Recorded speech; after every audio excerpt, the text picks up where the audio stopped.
You can have all my buttons. Cause I love you. Yummy, yummy. Eat that button. Yummy, yummy. Get that button. Yummy, yummy. Lil Miss, the tiny opossum that changed everything. This is Lil Miss's first time horseback riding. Daddy's right here. Don't worry. I'm right here.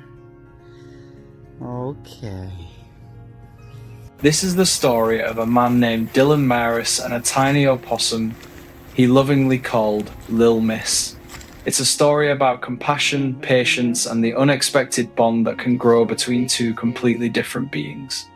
Oh, you didn't look at me. It feels so funny. Hey, I bet you they're cleaner than they were. Yeah. You get like puppy breath. When Dylan first met Lil Miss, she was no bigger than his hand, fragile, pink, and trembling, her eyes still closed to the world. Most people would have said she didn't stand a chance. But Dylan wasn't most people. He was a wildlife rehabilitator, someone who had devoted his life to caring for injured and orphaned animals, giving them a second chance to live wild and free.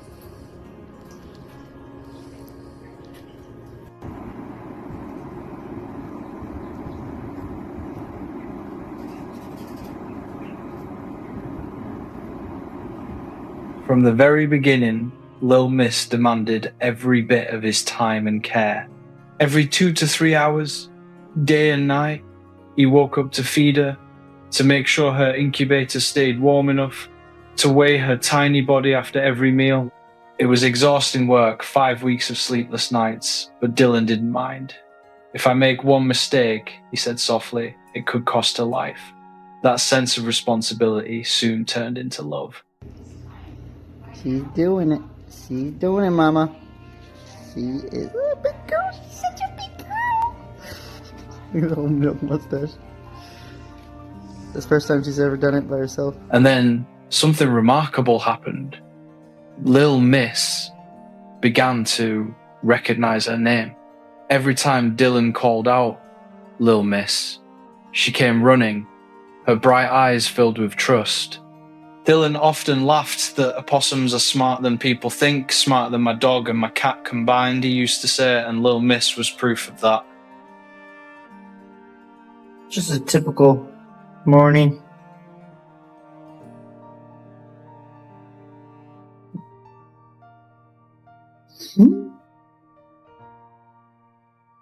As she grew, her personality began to shine. She adored blueberries and would nibble on them with the sweetest little sounds, her breath carrying a faint, fruity scent. Dylan called her blueberry breath. She was playful, curious, and gentle. She loved to curl up in Dylan's hat and fall asleep there, as if that hat was her own tiny home, and she was spotless. She used a litter box and groomed herself constantly. Opossums, Dylan realised, were among the cleanest animals he had ever cared for. Sunshine, my only sunshine. You make me happy when stars are gray. But what truly set Lil Miss apart was her affection. She didn't just tolerate human presence, she craved it. She'd crawl onto Dylan's shoulder, nuzzle against his neck, and close her eyes whenever he sang. It wasn't about survival anymore, it was about connection. I have to wear that. Oh, yum. Can't wait to put that back on.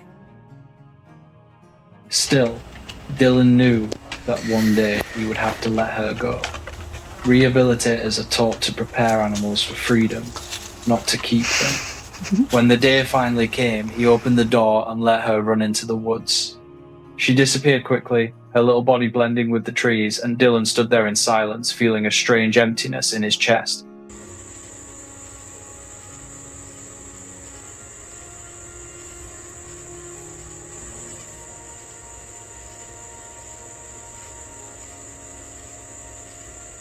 Hours passed.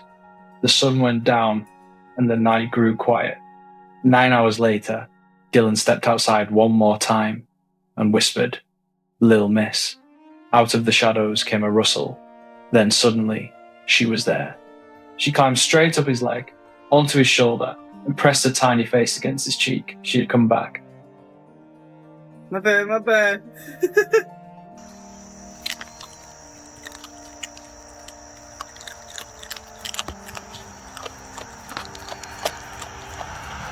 She didn't return because she needed food, Dylan said.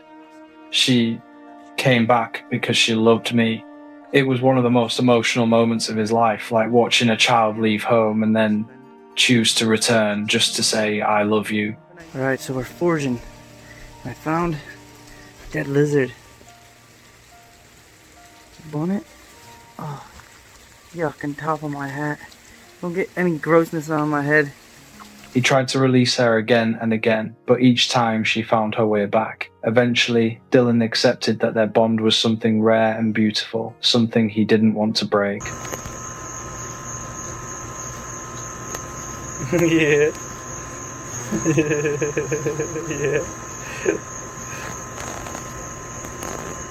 Silly. Lil Miss taught him lessons no classroom ever could.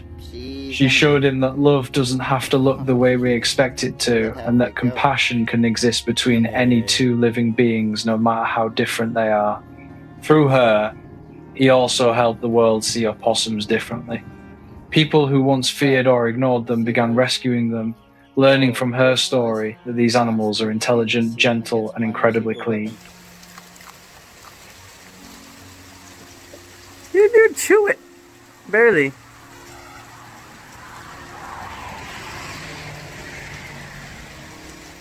Today, Dylan lives on 10 acres of countryside surrounded by rescued animals, ducks, chickens, cats, horses, and others who needed a home. Yet, among all of them, Lil Miss will always hold a special place in his heart. Are you sure this is... I don't think they gave us the right breed of cat. She changed the way I see life, he says quietly. When I look at an animal now, I don't just see an instinct. I see a heart. Her name is Lil Miss. She's 6 months old. She's a Virginia opossum. Whenever Dylan sings, he still remembers how Lil Miss would come running, climbing onto his shoulder and licking his ear as if she was listening to the music. And even though she's gone, her memory lives on in every rescued creature he helps, in every act of kindness she inspired. Oh, please don't take my sunshine away. If this story touched your heart, maybe take a moment to share it, leave a like, or subscribe for more stories like this one. Not for numbers, not for fame, but to keep spreading the message that every life, no matter how small, deserves love. Because sometimes all it takes is one tiny opossum to remind us what it truly means to care. Our team works hard behind the scenes to find and share real-life stories that truly matter. Every video is crafted with care, carefully researched, edited with trusted sources, and always treated with the respect these stories deserve. What you see isn't just made to inspire, it's meant to be real and meaningful.